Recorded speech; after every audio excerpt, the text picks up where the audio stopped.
வணக்கம், இந்திரா கிச்சன்லேருந்து இந்திரா அம்மா பேசுகிறேன். இன்னைக்கு நம்ம வீட்டில் என்ன ரெசிபினா தட்டை, கார தட்டை வந்து எப்படி செய்யலாம்னு வாங்க வீடியோக்குள்ள போய் பார்க்கலாம்.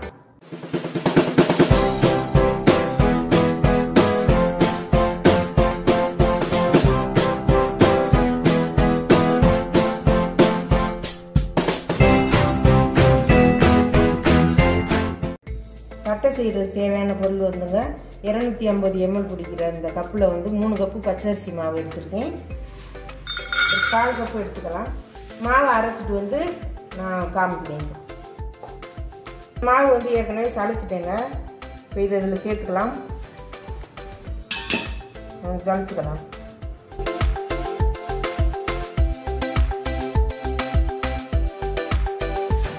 இப்போ வந்து இதை நல்லா கலந்து விட்டுக்கலாம். தேவையான அளவு உப்பு சேர்த்துக்கலாம். இது எல்லாத்துக்கும் சேர்ந்த மாதிரி உப்பு. இதுக்கு தேவையானது வந்து சில்லி பவுடருங்க. மிளகாய் வந்து 1-2 உடச்சி வச்சுருக்கேன். அது தேவையானது கொஞ்சமாக போட்டுக்கலாம். காரம் அதிகமாக இருக்கும். ஏன்னா மிளகு ஜீரகம் பாருங்கள் 1 பாதி நுணுக்கி வச்சுருக்கேன். அதுவும் சேர்த்துக்கலாம்.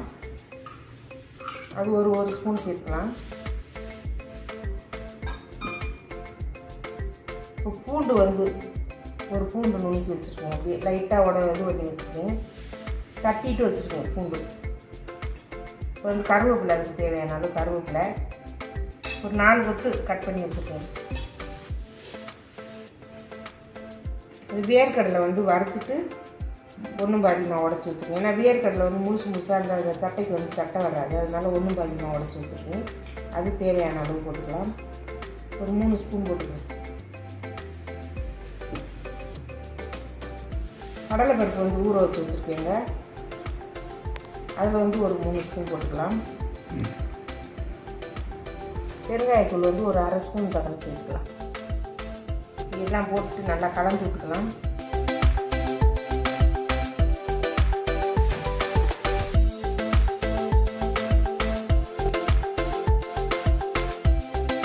சூடான எண்ணெய் பாருங்கள். இந்த புளிக்கரண்டியில் வந்து ஒரு 3/4 கரண்டி எடுத்துருக்கேன். ஸ்பூன் கணக்குக்கு வந்தால் ஒரு 2 ஸ்பூன் வரும்.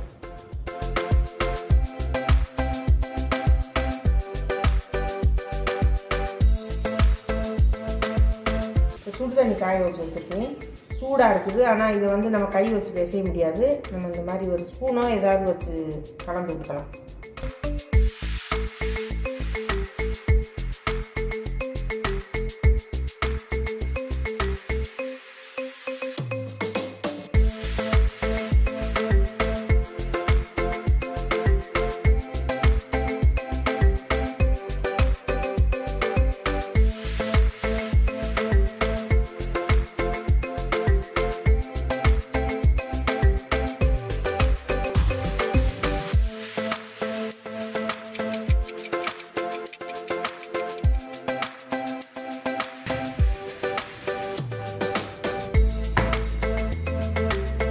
மாவு பிசைஞ்சு வச்சு பாருங்கள்.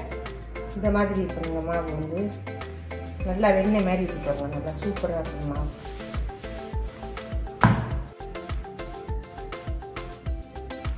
இந்த மாதிரி ஒரு சின்ன எலுமிச்சங்காய் மாதிரி சின்ன எலுமிச்சங்காய் இருக்கும் பாருங்க. நெல்லிக்காய், பெரிய நெல்லிக்காய் இருக்குல்ல, அந்தளவு எடுத்துக்கோங்க. இந்த மாதிரி உருட்டிக்கோங்க. இப்படி வச்சுருங்க. இப்படி வச்சு இந்த கவரை வந்து மடக்கிடுங்க. இந்த பாலித்தீன் கவரை வந்து இந்த மாதிரி கொஞ்சம் இந்த பக்கம் விட்டுருங்க. தெரியுதா உங்களுக்கு? இந்த அளவு கேப் விட்டுருங்க. கேப் விட்டு இந்த மாதிரி ஒரு கிண்ணத்தை வச்சுட்டு இந்த மாதிரி அரைச்சிடுங்க. சூப்பராக வந்துச்சு பாருங்கள். இந்த மாதிரி ஒரு அரைச்சிடுங்க. அரைச்சிட்டு இப்படி எடுத்துருங்க. எடுத்து இந்த மாதிரி ஒரு பிளேட்டில் வச்சுருங்க.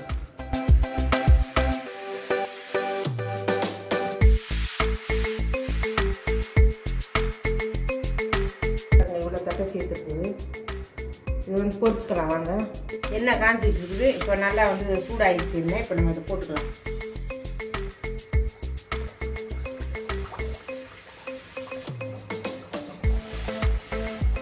நான் 1 லிட்டர் எண்ணெய் தாங்க ஊற்றிருக்கேன். கடலை எண்ணெய் தான் ஊற்றிருக்கேன். அதுவே வந்து நம்ம கிண்டவே வேண்டாம். அதுவே நான் மிதந்து வந்துடும். நல்லா வருது. நம்ம இதை விட ரவுண்டு வந்து சின்னதாக கூட போட்டுக்கலாம். சின்னதாக போட்டிங்கன்னா சின்ன கொஞ்சம் கம்மியாக எடுத்துக்கோங்க மாவு.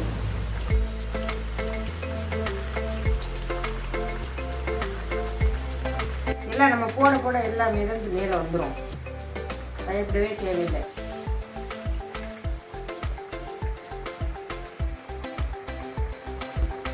சாப்பிட்றதுக்கு நல்லா இருக்கும். மிளகு சீரகம்லாம் போட்டுருக்கோம், பெருங்காயத்துலலாம் அந்த நெஞ்சு கறிப்பெல்லாம் இருக்காதுங்க, நல்லா இருக்கும். அந்த தட்டை வந்து ஒரு சிலர் வந்து சாப்பிட்டுட்டு அப்படியே ஒரு மாதிரி நெஞ்ச கறிக்குது அப்படின்னு சொல்லுவாங்க, வயிறு உப்புசமாக இருக்கும். இது அந்த மாதிரிலாம் இருக்காது, இது சூப்பராக இருக்கும். செஞ்சு சாப்பிட்டு பாருங்கள். இப்போ பாருங்கள், நல்லா தட்டை வந்து வெந்துருச்சுங்க, வெந்து நல்லா சிவந்துருச்சு. இந்த எண்ணெயெல்லாம் நல்லா கொதி அடங்கிடுச்சு பாருங்கள், நுரை எல்லாம் அடங்கிடுச்சு. இப்போ நம்ம வந்து எடுத்துக்கலாம்.